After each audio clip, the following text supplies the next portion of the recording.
C'est une histoire que je parie que vous n'avez jamais entendue. Rassemblez vos amis les plus courageux et écoutez bien. Cela s'est passé dans un crématorium de Pékin au début des années 2000. Le ciel était d'un noir d'encre, enveloppant le crématorium d'une atmosphère oppressante. La haute cheminée, tel un œil mort et solitaire, observait silencieusement dans l'obscurité cet endroit baigné de peur. Le vent sifflait, faisant bruisser les arbres environnants, comme une multitude de mains sèches qui se frôlaient. Le protagoniste, Li Yang, serrait son manteau, son ombre s'allongeant démesurément sous la faible lueur des lampadaires. Cela faisait un certain temps qu'il travaillait au crématorium. Mais c'était sa première garde de nuit. Un peu nerveux, il accéléra involontairement le pas. Après avoir traversé la cour, Yang arriva à la porte du local de l'exposition. Il prit une profonde inspiration, puis, d'une main tremblante, inséra la clé dans la serrure. Un grincement retentit, et la porte s'ouvrit lentement. Une odeur nauséabonde, mélange de décomposition et de désinfectant, s'en échappa. Frôlant les sourcils, il supporta l'inconfort et alluma la lumière intérieure. La faible lueur blanche chassa partiellement l'obscurité. Des rangées de congélateurs s'alignaient soigneusement dans la pièce. Yang déglutit et commença à vérifier le fonctionnement des congélateurs, comme d'habitude. Lorsqu'il arriva à l'avant-dernière rangée, il entendit soudain un léger bruit de frappe, comme si quelqu'un tapotait doucement.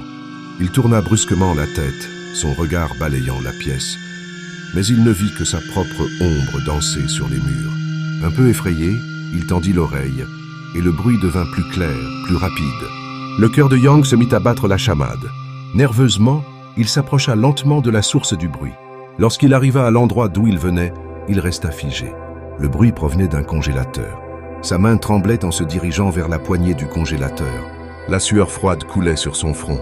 Après avoir hésité longuement, il tira brusquement la porte. Instantanément, une brume blanche s'éleva, brouillant sa vue. Lorsque la brume se dissipa, il vit le cadavre dans le congélateur. C'était un cadavre d'homme, arrivé dans l'après-midi, suite à un grave accident de voiture. Son corps était tellement mutilé qu'il était presque méconnaissable. Pourtant, à ce moment précis, sa poitrine se soulevait légèrement. Comme s'il respirait, Yang poussa un cri de terreur et recula de plusieurs pas, regardant le cadavre avec incrédulité.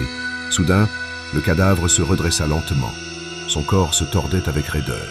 Son visage était déjà déformé. L'un de ses côtés s'étant effondré, sa peau pendait lâchement. L'un de ses globes oculaires avait été éjecté, pendant à l'extérieur de son orbite. Il rampa lentement hors du congélateur, ses pieds touchant le sol avec un bruit sourd. Son corps tordu vacillait. Chaque pas laissait une trace humide sur le sol putain, jura Yang, terrifié. Il courut vers la porte, mais ses jambes déjà faibles l'empêchèrent de se maintenir en équilibre. Il tomba lourdement sur le sol. Alors qu'il se débattait pour se relever, la chose arriva derrière lui, son visage horrible.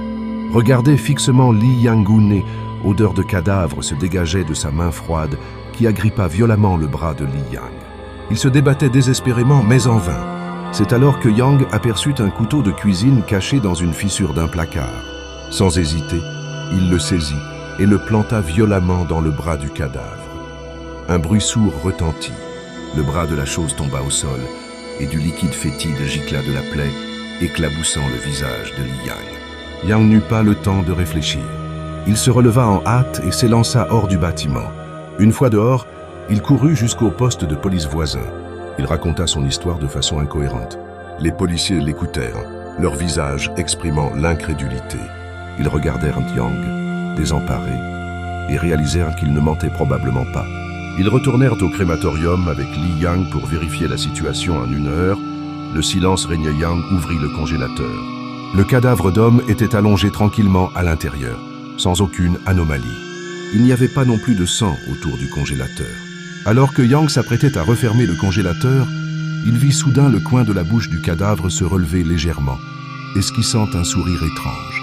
Criant à l'agent de police, il montra le corps avec effroi, son corps tremblant de façon incontrôlable. Lorsque les policiers se retournèrent pour regarder, l'expression du cadavre était redevenue calme. Les policiers commencèrent à se demander si Yang n'avait pas des problèmes mentaux. Ils le calmèrent quelques instants, puis partirent. Depuis ce jour, Yang quitta son emploi au crématorium. Pendant longtemps, il eut l'impression que le cadavre le fixait dans l'obscurité et il ne pouvait se débarrasser de cette sensation où qu'il aille,